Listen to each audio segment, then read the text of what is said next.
This video is about Friedrich Nietzsche, finally, the 18th century philosopher. So today I'm going to hopefully help you to understand some mystery about him and why his mindset of this superficial idea of trying to change human race mentality or ability to being a superior being is really useless. All his concept and ideology of this overman and his uh, particular speech of God is dead, we have killed him, and also where he thinks he is Zarathustra or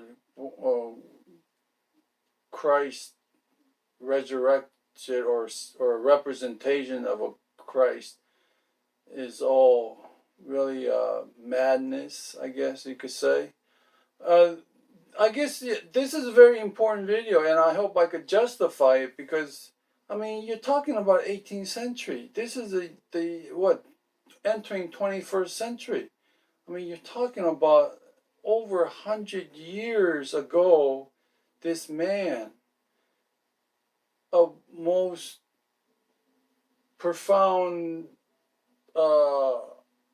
ideologist of what mankind can achieve, we human species have evolved in some degree of achieving this superiorism of superficial figure, whether it's overman or whether it's achieving greater intelligence to evolving better species of being from our primitive existence in physical appearance. I mean, look at all the human species when they exercise, when they eat right, when they are motivated. I mean, we have literally changed, metamorphosized ourselves into looking like greater species of being. Whether we are or not, those things are really a matter of perspective. So, but nevertheless, Friedrich Nietzsche needs to be, here we are entering the 21st century, and we are finally, or I am finally going to try to solve the mysteries of this man. The great point again about as he is fated with certain illness, uh, whether through sexual intercourse with the prostitute and he obtained syphilis, whether that was really a reason to escape into madness toward his end of the days, or whether he physiologically that his body could not handle the continuous suppression of life of isolation that he has mentally deteriorated. Whatever the cause, whether it was syphilis or he could not handle the continuous duration of loneliness or whatever. Nevertheless, he dies in isolation. I mean, in comatose. I mean, I don't know if you go into YouTube, you'll see the mental state he was in. He was basically a vegetable. But what's amazing thing is that he survives almost 10 years within that comatose state. I mean, there's no apparatuses of oxygen tanks or anything like that. His sister somehow takes care of him, bathed him and everything. And you'll see if you look through the YouTube, you'll see his mental state. He's just looking into space. What's amazing is what went through his mind that he continues to hold on to life. Like what was in his mind that he was seeking. I mean, nobody will ever know, but to hold on in that mental state and to hold on for that long, that itself is amazing. That itself is a superhuman feat, because while other people who may be in that mental state, they would be either be in hospitals of some sort and being within all kinds of apparatuses attached to them, and somehow eventually does. But he wasn't, I guess. He was basically home without any kind of medical equipment, and somehow his sister bathed him and whatever, and he somehow, after over 10 years in that mental state of vegetableness, I mean, he just looking into one spot for over about 11 years. So nevertheless, he, as he is shown within his egotistical superiority of thinking that he is smarter, intellectual amongst many, even 10 years, after 10 years in isolation in the mountain, that he finally broke down, where he hugs a horse because of pure isolation of human contact and loneliness. Just 10 years he had to endure. Just imagine that. Where superhuman, overman, he had to do it for 50 years pretty much. I mean, but why he broke down after 10 years of isolation? Mainly because within his heart there is a memory of love. Because if you look back into his childhood, his father was a preacher of a small town, and he remember, he was a very good memory of a family. Unfortunately, within his family there was a lot of tragedies. But what made him break down after only 10 years of isolation, while Overman in the modern time have lived in isolation like 50 years?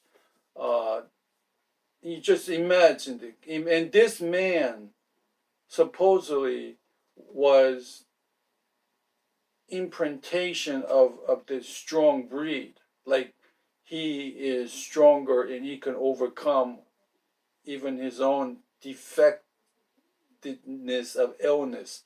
Only 10 years of isolation that he broke down. And so just imagine the magnitude of what it is about being in isolation, because he had good memories of love when he was born to however many years, even few years or 10 years. That he reminiscing in when later years of his life in that isolation, that he could not handle any more of it, and he slowly, I guess, deteriorated.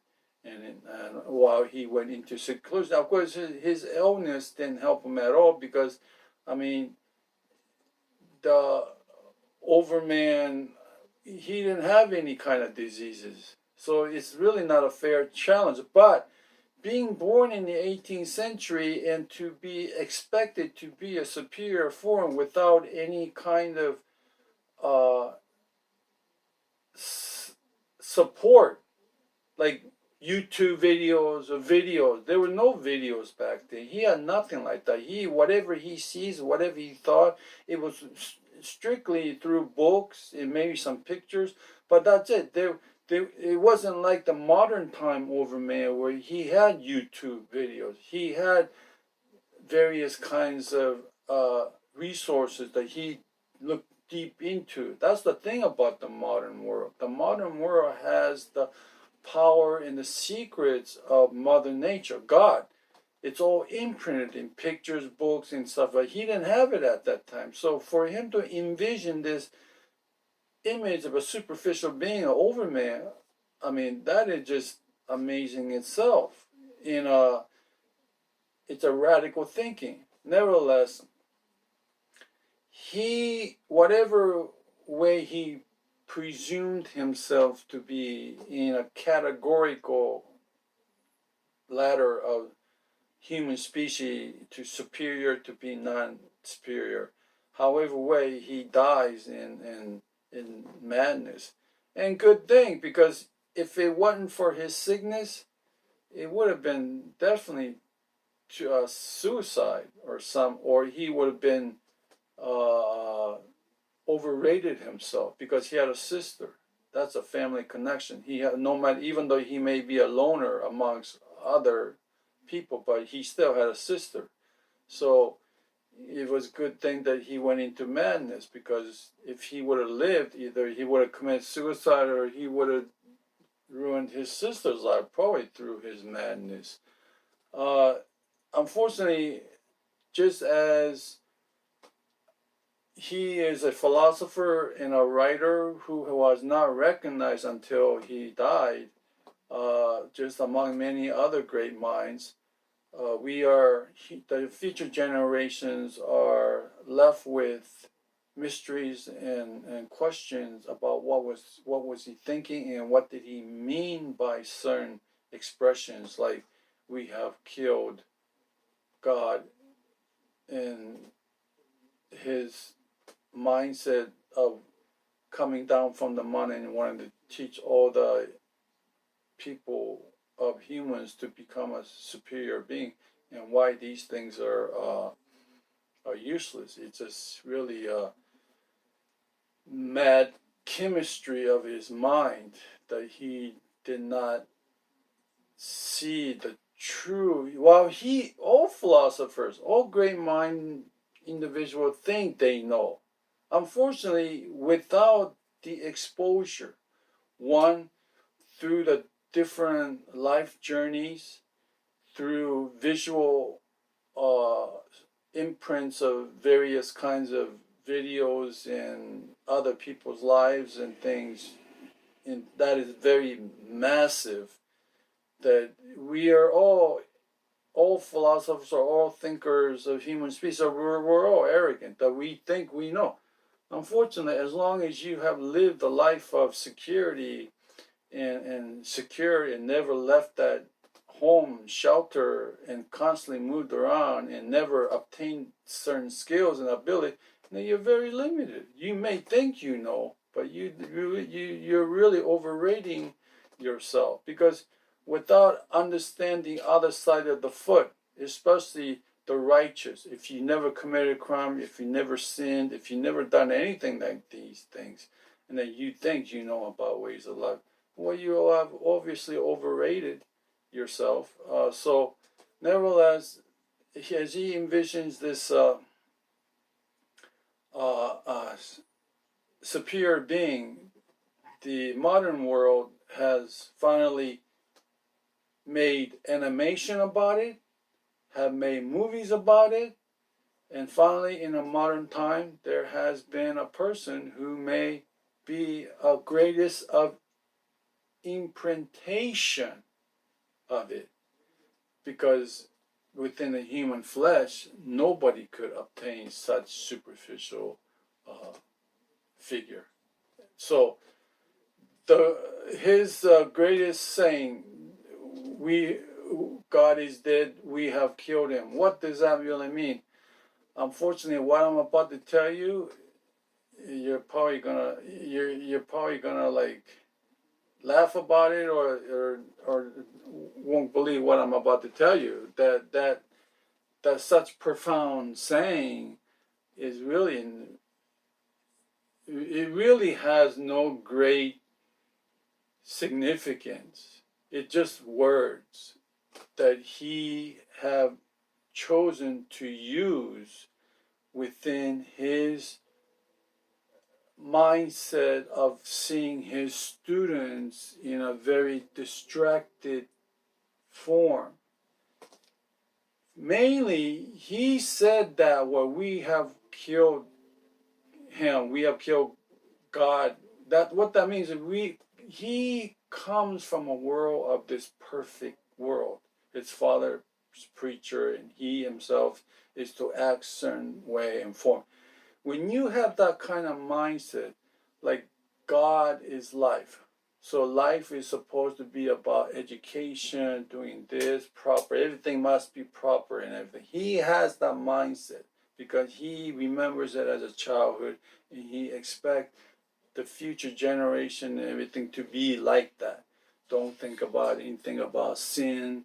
Don't think about anything about sex, drugs, uh, looking at wasting your time and energy on YouTube videos, listening to silly things of videos, music, to entertainment, whatever. To him, he is such a righteous, right-wing person because of his childhood development. Anything that is against it, anything that is negative, that does not support toward future prosperity, he looks at it as a destruction to God. He looks at it as we are disappointing God. So when he goes into a classroom, just imagine his mindset. He's a right wing. He believes in everything to be in this perfect form. So when he's about to teach his students, he goes into a classroom, he sees a bunch of his students talking about last night's event, drinking event, hooking up with this girl, or they were gonna smoke some joint here or whatever. I mean, I'm talking about, rather than thinking in a academic and very productive uh, languages and communication within the school environment, rather he's hearing these students talking about last night's event, whether it's a sex relationship, whether it's drinking, whether it's whatever, it's a sinful thing. He takes that. It is within his arrogance that he thinks the whole world is like that. But it's only within few students. He may have like 50 students, and maybe 3 students out of that 50 will talk about hooking up with the girl or drinking last night or going to a club later and all that. He may only 3 or 4 of them talk out of 50. But within his mind, he sees it as a destruction to life. And when anything that is negative and is not toward academic and concentration and prosperity toward the future, he see it as a disappointment to God. That he said, we have killed God. And although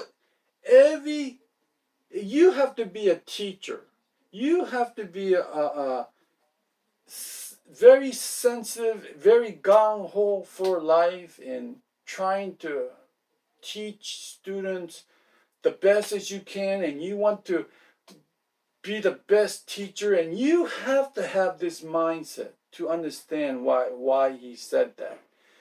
As a person who has taught students, I understand it.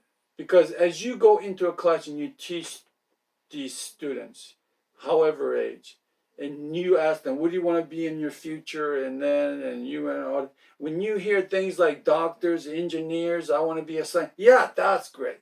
But when you hear students say, oh, I want to be a YouTuber. Oh, I want to be a hotel manager. I want to be I want to be a weightlifter, bodybuilder. I want to be something that is not looked as a productive toward future prosperity in progression of human species. You would, to a sensitive teacher, you would look at it as, man, what has our future? I mean, nowadays it's very hard. I mean, nowadays with the technology and everything, so many distractions. The kids, they care more about tweeting and YouTubing, and they care more about how many followers they have, how many tweets they have. I mean, these students, very creative, very educated, very great minds. They're all they care about now is how they look in selfies and all that. I mean, yeah, I could just imagine how many professors and teachers out there have the same kind of mentality as Nietzsche. When they go into a class and students, rather than doing their homework, rather than focusing and writing, rather than reading the pages they were supposed to do, they only care about their selfie picture. They only care how many followers they have. How they only care about the YouTube channel. I mean, Imagine how many teachers are frustrated, are felt useless, defeated. They feel, what's the point? What's the point of it? I mean, these kids, all they care about is their self arrogant needs in the superficial social media things. And that's what he was feeling in the 18th century. As he envisioned himself, he's motivated. He was the youngest professor. There was a lot of expectations that were to be made from this man. First young professor to be anointed into a very Ivy League university, and he just was like motivated to. And then he hears these students, all they caring about the hooking up with this girl. Last night they had a drinking party, and after school all they're gonna do is go to some uh, pub or get together, forget about school and learning for the future. So what makes his statement so profound is because really for his reputation. If there was other teachers out there, professors that said the same thing, we have, God is dead, we have killed him, nobody would care. It wouldn't mean anything. But the fact that he was a well-known professor, very educated supposedly, and had, philosopher, and written some, published some books, unfortunately self-published and everything, his statement became very profound and renowned till end of days, I guess. I mean, just the fact that God is dead, we have killed him. Put the word God in it, it makes it more profound. Actually, which is it, we have, future generations have lost their ways. If he would have said that, it wouldn't have made any great point or significance. I mean, you have to be a teacher to understand what he was saying, how disappointed he was within his students. But there were only few. And just as today, among hundreds and thousands of students, yeah, there's a small percent, maybe 10%, and that will be distracted by these social media and everything. And who knows, out of that 10%, eventually they'll come around to realize the future is at risk. And if they don't focus and concentrate on academics, well, they're going to be lost in life. So, unfortunately to say, it's really not about the statement that is very profound, has any great significance. It's really because of him, that he was to be imprinted or represented as certain figure in academics, and through writing certain, publishing certain books that gave him the acclaim, notoriety to being very profound. In a simple English, is that his words are really nothing more than, I'm disappointed in this future generations because they have lost their ways, and the future of human civilization is in dire strait of being chaotic and lost. That's all it really means. But the fact that he is a very recognized individual, that we human species will continue to reminisce, not truly understanding what he was really saying or what he really represented. We just want to mimic, just like the famous expression, if it doesn't kill you, it will only make you stronger. Whoever said that? I think Alan Poe said that. But we humans like to depict certain expressions. It doesn't mean that we really have any understanding the true meaning and effects, but we like to use it, we like to reminisce it, we like to act like we are some philosophically intelligent or whatever. And the value of certain individuals' words or expressions are really dependent on individuals' social ladder or imprintation.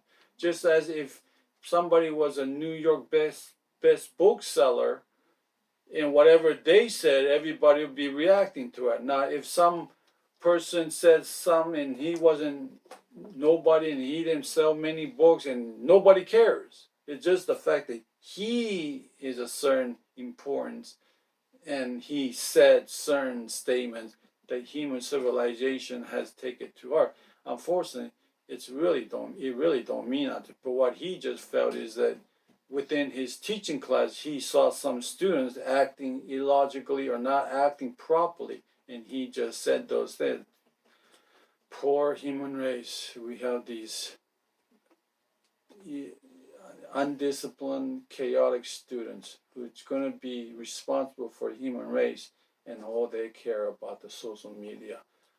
So I mean, you're talking how many teachers and professors are out there feel the same pain and frustration as this man has done, but they don't become important figure. They're whatever they say, whatever they think, don't become anything important because they're not given any kind of recognition.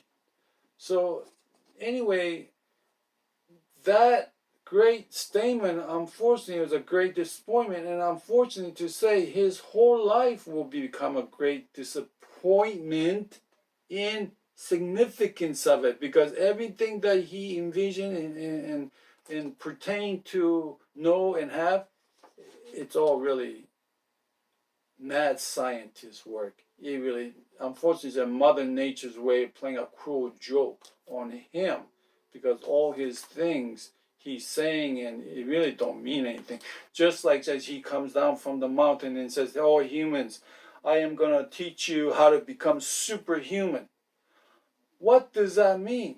Obviously, humans look at it as, well, I can make money faster. I can make more money. I can make lots of money. How can I do that? I could bench press 500 pounds without eating. How can I do that? I could get 20-inch arms. I could lift the car, without no drugs and everything. I mean, that's what human think, what this they don't really care. Hey, I could solve a math problem. Hey, I could help individual seek the wisdom of life toward their salvation of their souls.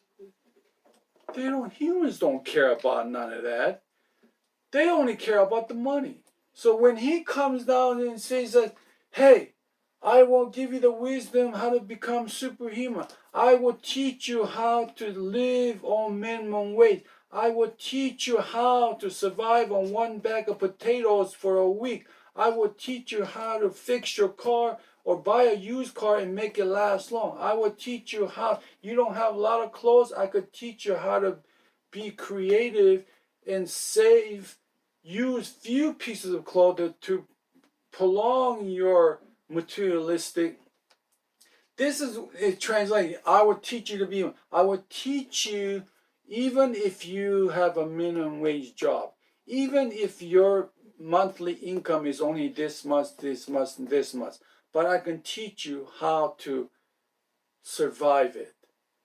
These kind of human skills that you see in YouTubes now. There are people out there, people who are suffering in financial problems because they don't have a washing machine, because they don't have enough of money to eat every day. There are people out there in YouTube who will teach you how to cut coupons, how to stretch that dollar, how to wash without a washing machine. There are people out there in YouTube who will teach you about obtaining wisdom, spiritual wisdom, to philosophical wisdom, to all kinds, in which to make your individual and family lives better. But do they go into that YouTube and say, hey, wow, I'm going to do this. I'm going to start following it. No, they don't. They just go past it. They watch it, they see it. Most important, they're not interested, because they could just go to a fast market, the grocery store, to fast food, to whatever, for a few dollars, they could just buy something to eat. It's easier for them. They don't know that within the few dollars that they pay for fast food and stuff, if they actually cook that meal, they could stretch that few dollars to a few days rather than just buying it one time and eating it at one time.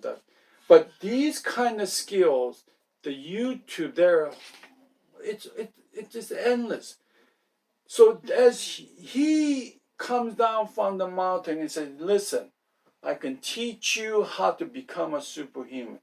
The only thing the human, if he was to live today, the only viewers that he would get is this. 1, how can I make lots of money? 2, how can I get a lot of girls? 3, how can I get 20-inch biceps? 4, how can I bench press 500 pounds without having to take years? You know, these things. That's what humans want to know. They don't care about, hey, listen, if you live your life accordingly this way and this way and this way, stretch your dollar this way, learn how to cook, wash your clothes more efficient. You don't need a washing machine, or you don't need to get rid of all this unnecessary materialistic things. These things are wasting. You're just wasting. Do they listen to it? No, they don't listen to it. They continue to do the same repetitive cycle of life. They want the money. They want to be famous. They want to be able to do things faster and faster. But problem is, they don't want to take the time to discipline themselves and earn their way. They just want it right away. So if I had a YouTube channel and said, hey, listen, I could show you how to make $1 million within few weeks. Do you know how many viewers I would have? I would have millions until they know, especially if I am a millionaire. But no, they are. So when he comes down from the mountain and says, listen, I can tell you how to get fun of youth. You could live forever. You could never have to worry about old age just by exercising naturally. Forget about the supplements. Forget about the steroids. Forget about having the 20-inch, but just slowly, progressively exercise. Hey, I could teach you how to be safe in world economy. When the world economy falls or there's a financial crisis, I could tell you how to survive it. Learn how to manage your money. Then learn to cook. Learn to do this way. They don't want to do that. They just want the money. This is the mentality of the human race, human species. So while he comes down, good thing he died in that mental state of comatose. Because had he really lived in this time, if he lived in this time and made a YouTube videos about, hey, I could teach you how to do this and that, which there are millions in the YouTube. There are millions of people. You don't need a washing machine to wash your clothes. You don't need to spending hundreds and hundreds of dollars on to stay fit and clean. Stay strong and lean. You don't need to be buying fast food. You don't even need to eat. You're eating too much anyway. You know. If he was to be alive in this modern time and see his ideal